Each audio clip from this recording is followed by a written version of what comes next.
Thanks everyone for joining this recording as part of a new series as part of the Aitb community, where I'll be interviewing professionals from across the industry to share their insights. So today we have Francesco all the way from Munich in Germany, who will give us some insights around the space industry. Welcome, Francesco.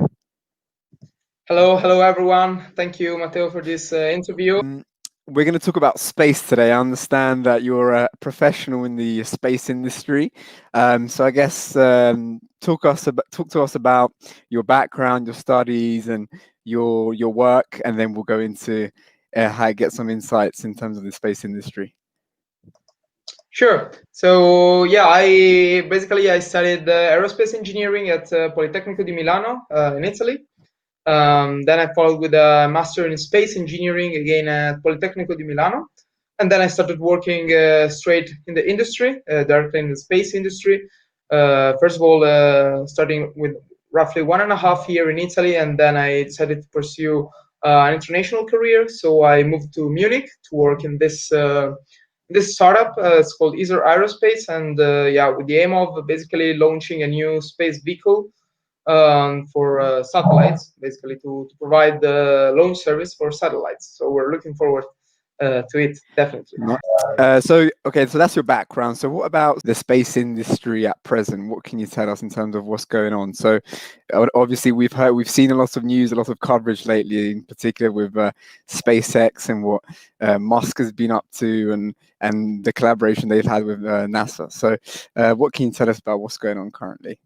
So basically, everyone has seen, I guess, this sponsored launch, and it's been really a gorgeous achievement by SpaceX. The main thing that has been stressed all over the world, I would say, is that it's the first commercial launch for astronauts from US soil and in the world, because up to this moment, all the previous launches were basically made directly from the space agencies. So the space vehicles were directly operated by space agencies. But now with this new business model, I would say, private industries are definitely opening more and more to commercial launches. So we would be able to see basically maybe space tourists or something like that, because of this kind of liberalization of the market in the end. So it's really I would say a huge achievement in the space industry, which is really shifting from the institutional, so from 100% public to the private in this private sector. And yeah, I would like to show you a couple of slides maybe on this topic. Okay, got some slides for us. Lovely. Yeah, sure. To show you. Free. Yeah, Please some feel free. infographics. But while you're putting up the slides, so correct me if I'm wrong. If we're putting this simply, what SpaceX done last week roughly was that basically a private company has been able to put NASA astronauts into space. That's Exactly. in simple terms? Exactly. That's exactly the point. I mean, it's like when there's more competition and when there's more parties involved, now it's then that the price goes down. So it's graphics. No worries. So I'd like to show you, for instance, what SpaceX is achieving. So is the Falcon 9 Block 5, which is what they used to launch the capsule on top to the space station. So as you can see, it's really a huge vehicle. It's like 70 meters tall and 3.66 meters wide, and that's really a beast, like 550 tons in weight. And this is reusable. That's the key for the cost reduction, the reusability of the launcher itself. It's like an airplane that when it makes its mission, then you can do another one. So, and it's not just like throwing it away after the first one, So it's really and I remember seeing it last week. It was also incredibly precise, the precision when it comes back down. So I remember it landed on like a ship in the middle of the sea. Exactly. So that's also the impressive thing as well. Yeah, definitely. I mean, they're making a great work there at SpaceX, and this is instead the capsule. So as you can see, also the capsule is quite huge, and it's also reusable as well. You have this after refurbishment in case in future development could be reused. It has to withstand the re-entry in the atmosphere, so it has to be Of course, it has to have a thermal protection and so on. And as we can see, the maximum crew is 7 people, which is a lot. Like if you think about the Russian Soyuz, they can bring in orbit just 3 people, but with this you'll be able to bring 7 and bring the cost even further down. As we can see, the next and SpaceX Dragon 2 capsule, which is the one that has been launched, is just the cheapest. So the Soyuz, which is the actually one used by the Russians, is almost twice as much, and all the others from the previous developments in the past, as you can see, is just way almost one order of magnitude in terms of price, even one order of magnitude more. So yes, it's achievement, I would say.